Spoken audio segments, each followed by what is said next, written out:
Hello everyone, good morning all of you. Welcome to maths वाला भाई रंजीत वर्मा। आज हम बेसिकली आप लोगों से बात करेंगे नेक्स्ट चैप्टर ट्रिग्नोमेट्री का, जो कि सम एप्लीकेशन ऑफ ट्रिग्नोमेट्री है, चैप्टर 9 है एनसीईआरटी में, और उसके मल्टीपल चॉइस क्वेश्चंस के बारे में जिक्र करेंगे, जो कि हमारे लिए बहुत ही बेहद मोस्ट इंपॉर्टेंट क्वेश्चंस है। और इससे भी 1 से 2 मल्टीपल चॉइस क्वेश्चंस पेपर में जरूर बनेगा और इस पर केस स्टडी भी बनता है, तो आगे चल करके हम जरूर सिखाएंगे। उसके लिए आपको परेशान नहीं होना है, बस channel per day by day चीज़ों को पढ़ते रहना है और अच्छे से सीखते रहना है। जिन भाई बहन लोगों ने अभी भी ढंग से नहीं पढ़ा है, वो जल्दी से मैथ्स वाला चैनल पर जुड़ करके अपने हर एक छोटे से छोटे कॉन्सेप्ट को अच्छे से पढ़ लीजिए, जिससे कि आपके एक अच्छे मार्क्स आ सके आपके बोर्ड के पेपर में। क्योंकि ये लाइफ का आपका पहला अचीवमेंट एक तरीके से माना जाता है, क्योंकि ये आपके रिज्यूम एंड सीवी में भी ये आपका मेंशन होता है कि क्लास 10 में दैट मार्क्स, ठीक है, और 10 क्लियर। तो ये इसलिए आपको बहुत ही बेहद अच्छी तरीके से पढ़ करके एक अच्छा मार्क्स बनाना चाहिए, ये आपकी जिम्मेदारी है मेरे भाई बहन लोग। तो कार्य से पढ़िए और एक अच्छे मार्क्स की तरफ बढ़ना है, तो जल्दी से मैथ्स वाला पे जुड़ करके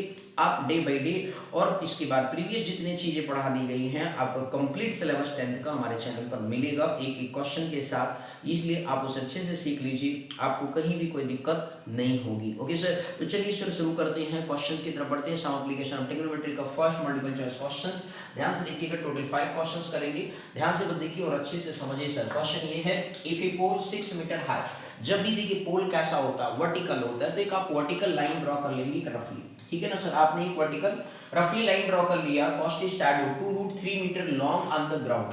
अब उसकी जो लेंथ है ग्राउंड पर, ये मान लीजिए ग्राउंड है, ये आपका पोल हो गया मेरे भाई लोग। अब ये 2√3 मीटर आपका लॉन्ग हो गया sir ji. The sun's elevation, elevation का मतलब होता है जो आप आई साइड से उस पोल को देख रहे हो, तो आपका ग्राउंड के रिस्पेक्ट में जो एंगल का फॉर्मेशन होता है उसी को कहते हैं एंगल ऑफ एलिवेशन। उसी को क्या कहते हैं? एंगल ऑफ एलिवेशन कहते हैं मेरे भाई बहन लोग। तो आपको ये चीज क्या करना सर, फाइंड आउट करना है।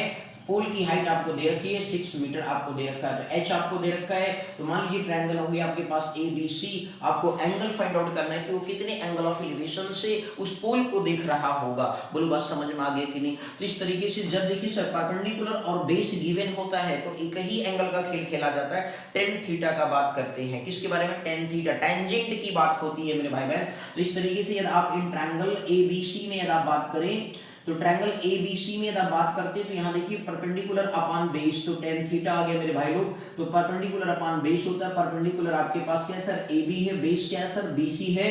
तो इस तरीके से जो है आपके पास वैल्यू क्या आ गया सर? 6/2√3 आ गया।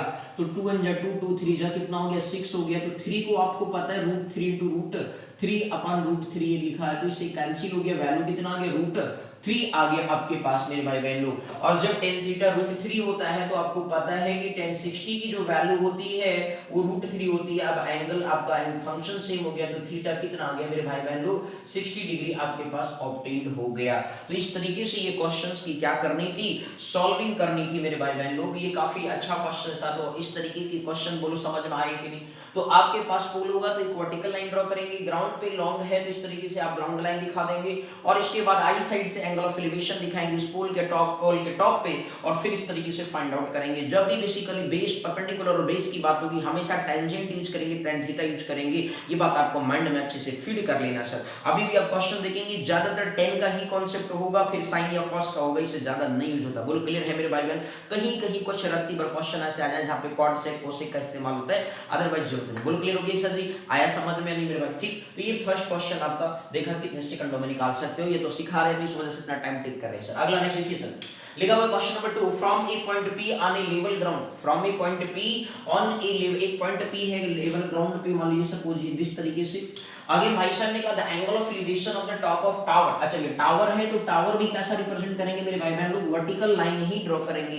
जब भी टावर की बात होगी, पोल की बात होगी, मीनार की बात होगी, हाउस की बात होगी, हमेशा एक आप वर्टिकल लाइन ही ड्रॉ करेंगे, ये बात आपको ध्यान में रखना होगा। अब इस तरीके से मेरे भाई बहन लोग आपने यहाँ पे वर्टिकल टावर ड्रॉ कर लिया, और ये पॉइंट पी बेसिकली था। इन्होंने कहा कि भाई top of the tower is 30 degree, मतलब टावर के उस पर्टिकुलर पॉइंट पी पे जो है एंगल ऑफ एलिवेशन जो फॉर्मेशन हो रहा है वो आपका 30 डिग्री का फॉर्मेशन हो रहा है।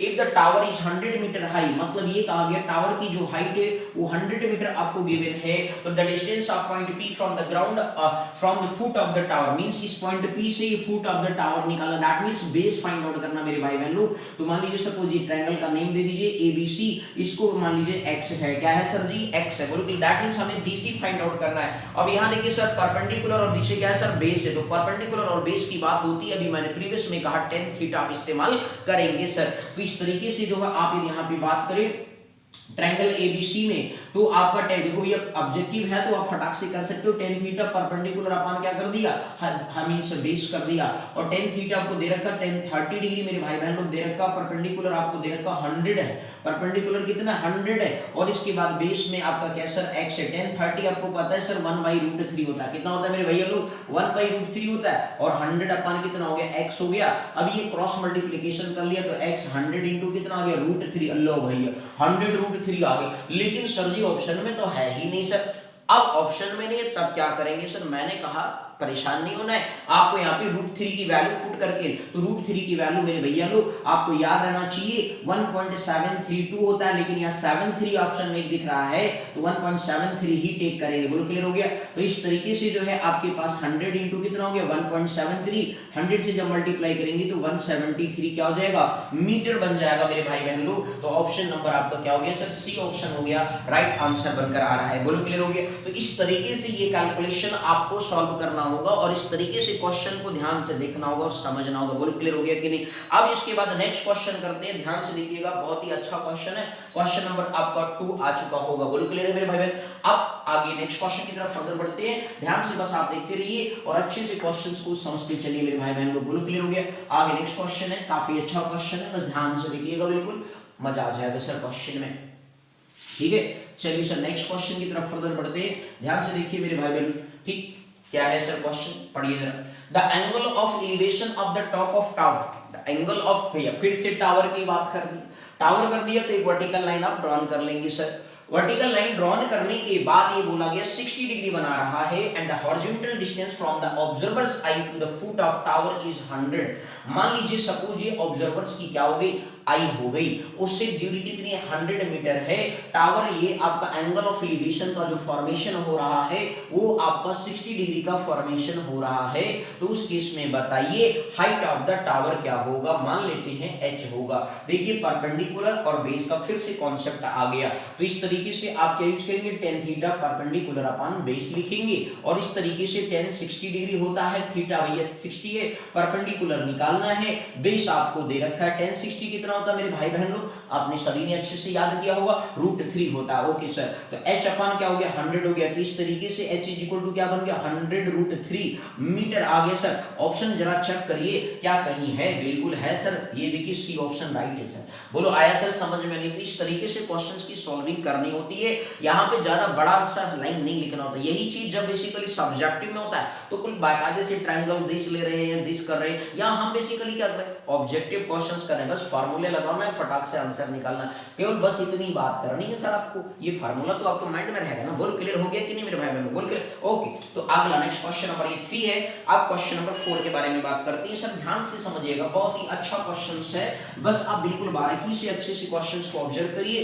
और अच्छे से समझिए सर, कॉन्सेप्ट के पीछे चलिए, काफी आनंद आएगा सर। नेक्स्ट क्वेश्चन है बिल्कुल धमाकेदार क्वेश्चन है, ध्यान से देखिएगा, लिखे the ratio of the length of rod and it's shadow is, ratio of length of क्या लिखा है सर रॉड एंड शैडो, मान लीजिए सर रॉड है, अब यहाँ पे रॉड को सर क्या वर्टिकल दिखाना पड़ेगा, ये हमारी एक मजबूरी हो गई सर जी, क्योंकि शैडो बन रहा है तो रॉड वर्टिकल होगा तभी शैडो होगा, ये मान लो लिटा दिए तो का शैडो बनेगा, नहीं बनेगा भाई, समझे कि नहीं, अरे हॉरिजॉन्टल पुट कर दिया तो का बनेगा, नहीं बनेगा, ठीक है। कब बनेगा जब आप वर्टिकल, कोई डंडा है तो पोल देखते हो कि खड़ा रहता है उसका शैडो बनता है, क्यों, क्योंकि वर्टिकल उसमें सन इंसिडेंट होता है फिर रिफ्लेक्ट होता है फिर शैडो बनता है, समझ में आ गया कि नहीं। तो इसी तरीके से आपका वहां पे रॉड भी कैसा होगा वर्टिकल होगा, ओके। अब इसके बाद आगे बढ़ लेते हैं सर जी, तो आपको यहाँ पे लिखा है लेंथ ऑफ रॉड, ध्यान दीजिएगा sir, length of road and divided by कुछ और का है sir ji shadow, means length of shadow आपको बात कर रहा है सर, तो कोई दिक्कत की बात नहीं है मेरे भैया लोग, जरा ये क्या लिखा 1:3 है 1/√3, ओके सर। तो ये आपका मान लीजिए सपोज क्या हो गया, हाँ इनका रेशियो ऐसे कर लीजिए, ठीक। Then the angle of elevation of the sun, ये मान लो भैया सूर्य भगवान जी हैं, ठीक है। अब सूर्य भगवान जी से जो है एंगल ऑफ एलिवेशन कितना बन रहा है, शैडो कितना बन रहा है, तो ये थीटा बताना है, बोलो क्लियर हो गया कि नहीं। अब यहाँ पे sir ji length of rod, अब देखो सही लिखा है लेंथ, मान लीजिए ए बी और सी, लेंथ ऑफ रॉड मतलब कितना हो गया सर ए बी हो गया, और इसके बाद लेंथ ऑफ शैडो कितना हो गया BC हो गया, मतलब ये हो गया सर BC BC या AB अपन BC। अब यहाँ पे देखा जाए AB मतलब क्या, परपेंडिकुलर, BC मतलब क्या, बेस। तो इस तरीके से ये क्या बन गयो भैया, tan थीटा बन गयो, tan थीटा बन गयो। और tan थीटा बन गयो तो इसको मतलब हो भाई कि जो है इसको क्या करेंगे 1/√3 हो, 1/√3 किसकी वैल्यू होता है भाई, जल्दी बता दो मेरे भैया, 630 हो, 60 मत बोलो गुरुजी, √3 होता है। तो tan 30 हो गया, ओ लो भाई आ गयो आंसर, मजा आ गयो सर जी क्या हो गया, अरे जल्दी भैया नाराज मत हो सर, ठीक है 30 डिग्री हो गया, लो भाई अम्मा जो आ गयो सर, ऑप्शन में जरा दर्शन कर, बी ऑप्शन राइट है भैया। तो इस तरीके से कितनी मजेदार है, कितना मजा आ रहा है क्वेश्चन में, मतलब फटाफट यूं मजा जय माता दी बोलते रहो, है ना भाई, बोलो क्लियर हो गया, आगे सर समझ में आना क्लियर। आप इसके बाद नेक्स्ट क्वेश्चन नंबर 5 करेंगे, बस ध्यान से देखिए और अच्छे से समझिए मेरे भाई बहनों। चलिए सर नेक्स्ट क्वेश्चन की तरफ फर्दर बढ़ते हैं।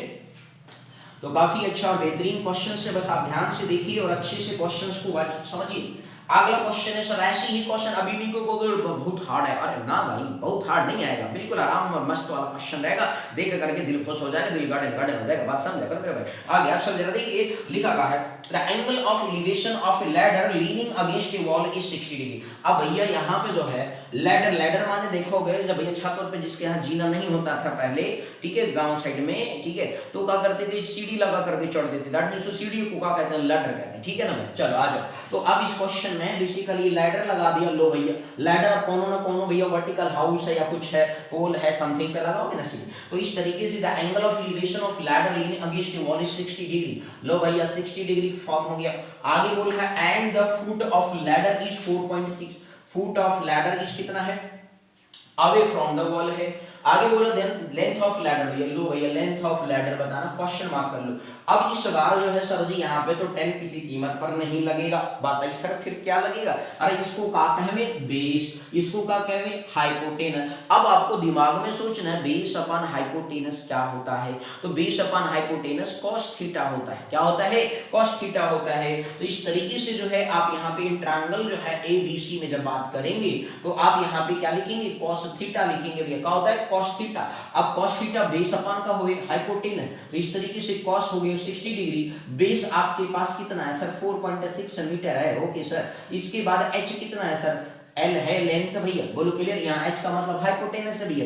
cos 60 आपको पता होगा बड़े भैया लो 1/2 होता है ना गुरुजी लोग, बोलिए जल्दी बोलो 1/2, हाँ सर होता है, ओके थैंक यू। अब इस तरीके से जो है 4.6 हो गया, अपान में क्या हो गया 2, अरे बदमाशी नहीं करो सर, L हो गया, ठीक है। अब क्रॉस मल्टीप्लिकेशन कर दियो मेरे भाई गुरुजी लोग, ठीक, तो L इन जब 1 हो गया 2 * कितना हो गया 4.6 का हो गया मीटर हो गया भैया, 2 6 12 हो गया, और इसके बाद 2 4 कितना होता है भैया 8 होता है, 8 में कितना जोड़ दियो 1 जोड़ दियो 9, तो 9 पॉइंट कितना आ गया 2 मीटर आ गया। लो भैया सीढ़ी की लंबाई आ गई हमारे पास, लैडर की लेंथ आ गई, लेंथ ऑफ लैडर कितना आ गया भैया 9.2 मीटर आ गया। बोलो बस समझ में आया कि नहीं। तो बिल्कुल मजेदार तरीके से क्वेश्चन समझने हैं, उस पे नौटंकी मत समझेगी ना, ज्यादा बर्डन कॉपी में नहीं देना, नहीं तो मजा नहीं आएगा पढ़ने में, ठीक है बोर हो जाओगे। तो इसलिए जो है बिल्कुल कायदे से अच्छे से लाइन को समझते हुए आंसर निकालने हैं, समझ में आया कि नहीं। तो बहुत मजा आएगा, पेपर रिलैक्स में जाएगा सर, ये टेंशन लेने की जरूरत नहीं। बस जल्दी से जो भैया लोग पहली बार चैनल पर जुड़ रहे हो और अच्छे से वॉच करिए, हर एक वीडियो मिलेंगे। हाँ मैंने अभी प्लेलिस्ट नहीं बना है, लेकिन अब लगभग हमने जो है सारे चैप्टर कवर कर दिए और मल्टीपल चॉइस क्वेश्चन भी भैया चल रहे हैं, लगभग 8 नंबर तक कंप्लीट कर दिए। तो अब जल्दी से जो भैया देखो ये समझ में तो आ गया है ना, ठीक। तो इसलिए थोड़ी सी बात कर लेते हैं आप लोग से। तो देखो सर अब आपका दिन पर दिन एक डे कम हो रहा है और आप पेपर के बिल्कुल करीब जा रहे हो, तो आपको अपना एक टाइम शेड्यूल बनाना होगा कि हमें पर डे किस बेस पर पढ़ना है, किस तरीके से वर्क करना है, किस तरीके से अच्छे मार्क्स गेन करना है। तो उसका एक टाइम मैनेजमेंट करना होगा आपको डे बाय डे रेगुलर। देखो मैथ में एक अच्छी बात, देखो मैथ क्या है सब्जी, थोड़ा सा कॉन्सेप्ट बोलोगे नहीं कर पाओगे, थ्योरेटिकल होगा रट लोगे कर सकते हो, तो मैथ को थोड़ा ज्यादा वो रखना है, इंपॉर्टेंस देना है। इसके बाद साइंस हो गया, फिर SST, फिर इंग्लिश, फिर हिंदी, और फिर एक आपका कंप्यूटर भी सब्जेक्ट है। तो इस तरीके से एक टाइमिंग बना लीजिए कि सर जी हमें ऐसे ऐसे पढ़ना है। जब आप उस तरीके से पढ़ेंगे, जैसे लेट सपोज 1 घंटा रोज डेली मैथ पढ़ना है, 45 मिनट साइंस पढ़ना है, SST पढ़ना है, ऐसे टाइम टेबल बनाइए। रोज डेली 4 से 5 घंटा कम से कम पढ़ेंगे। यदि आप सच में एक अच्छे मार्क्स की तरफ जाना चाहते हैं, 80 से 100% के बीच में खेलना चाहते हैं, तो आपको ये काम करना पड़ेगा। बोलो बात समझ में आ गई कि नहीं। तो नहीं आया हो तो कमेंट सेक्शन में लिखना नहीं भूलेंगे मेरे भाई बहन लोग। नेक्स्ट वीडियो मिलते हैं नेक्स्ट क्वेश्चन के साथ। Thank you so much for watching this my video. Thank you.